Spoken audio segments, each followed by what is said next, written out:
Olá, ICL Notícias, sempre uma alegria estar aqui com vocês. Antes de tudo, uma excelente sexta-feira, um ótimo fim de semana, que tudo seja alegre. Mas as coisas não andam alegres, né? Não tem como a gente negar essas evidências, infelizmente. Estamos sempre diante de situações absurdas. A última delas trata desse estuprador, né, num centro cirúrgico, e é uma situação tão violenta que é difícil repetir. A gente nem precisa repetir, todo mundo sabe do que a gente está falando, mas é algo realmente que nos dá náuseas. Alguém numa situação de vulnerabilidade absoluta, sedada, sendo mãe, um momento sublime, o nascimento de uma criança, e alguém ali do lado, nesse movimento, nesse gesto, eu não sei dizer, não é só abusivo, né, gente? Não é.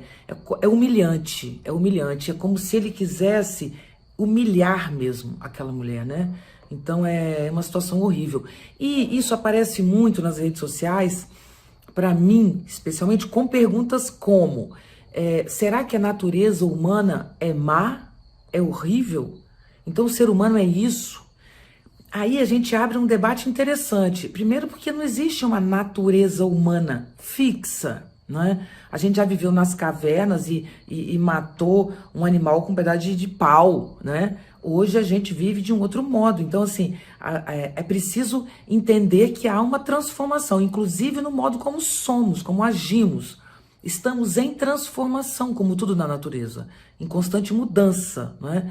Mas é preciso também entender que nós nascemos muito abertos, né? Um bebê, quando nasce, ele não está pronto, ele não pode estar sozinho. Então, se a gente demora como mãe humana 9 meses gestando uma criança, a gente precisa de pelo menos 5 anos com essa criança ao lado dela, para que ela possa atravessar uma rua sozinha e comprar um pão do outro lado. Ainda é muito cedo, mas ela consegue atravessar, comprar um pão e voltar, ela sabe, apesar de muito perigoso, ela consegue, ela tem noção para isso.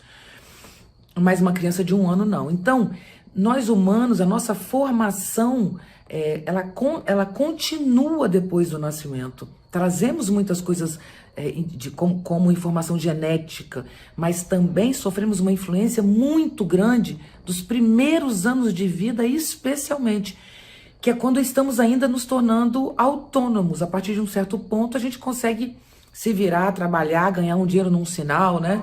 7 anos, claro que não é o correto, óbvio, mas eu digo, é possível, consegue, mas uma criança de 3 anos não consegue isso, tem que ter alguém com ela. Então, a nossa formação é complementada pelas relações sociais, e é esse jogo que está em questão hoje, não é? É o humano que está em questão. Então, esse tipo de limite sempre existiu.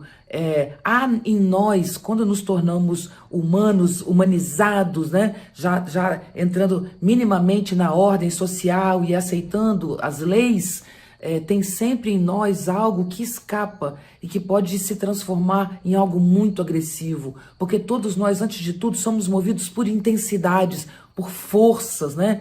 Que pulsão, como percebe a psicanálise, até citei isso já aqui. Então temos uma intensidade que vai virando canaletas, formas e tal. Hoje as nossas canaletas estão em crise. Há um conflito enorme nessas canaletas, nos modos de ser humano, de ter um corpo, de ser mãe, de ser pai, de ser filho. Tudo está mudando, tudo se transforma de uma forma rápida. Então isso não é ruim, mas é desintegrador. Especialmente agora, que é uma transição de um modelo em que as coisas eram materiais para elas se tornarem virtuais. Então essa transformação é grave, além de todo momento que envolve toda essa crise. Então, nós não somos maus, nem bons, nós estamos abertos a acordos. Precisamos entender isso. Então, quando a gente se depara com situações horríveis como essas, todas que estamos nos deparando nos últimos tempos, é primeiro entender. É preciso criar algumas políticas públicas. Pessoas em situação de vulnerabilidade não devem estar expostas. Então, se está numa UTI, tem que ter câmeras gravando e acompanhando. Se estão sedadas, tem que ter uma câmera acompanhando. Crianças pequenas estão expostas no hospital, há enfermeiros, há professores, numa creche, tem que ter câmeras acompanhando. Então, tem todo tipo de gente no mundo, a gente já tem clareza disso, a gente precisa ter o mínimo de controle, já que temos tantas câmeras, que as vulnerabilidades sejam priorizadas na hora de colocar sorrir, você está sendo filmado, não é? Já que isso é tanto em lojas para não ter roubos, que isso se volte especialmente para pessoas em situação de vulnerabilidades. Envolvem também idosos, né? Crianças, qualquer pessoa em situação de vulnerabilidade tem que ser acompanhada por câmeras. É o mínimo nessa transição. Mas eu espero que esse humano cresça, se amplie, né? E a gente possa lidar com as nossas pulsões e paixões e agressividade de um modo mais equilibrado e tranquilo.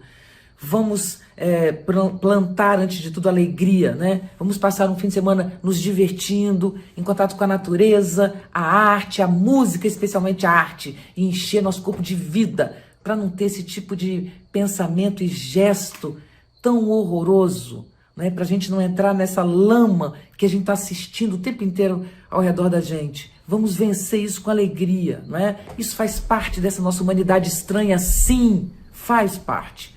Mas a gente tem outras possibilidades, né? Tem muitas coisas maravilhosas que nós humanos fazemos. Vamos lembrar disso e investir na direção do que é afirmativo e vivo e, ao mesmo tempo, criando situações de controle e monitoramento das vulnerabilidades para que isso nunca mais se repita.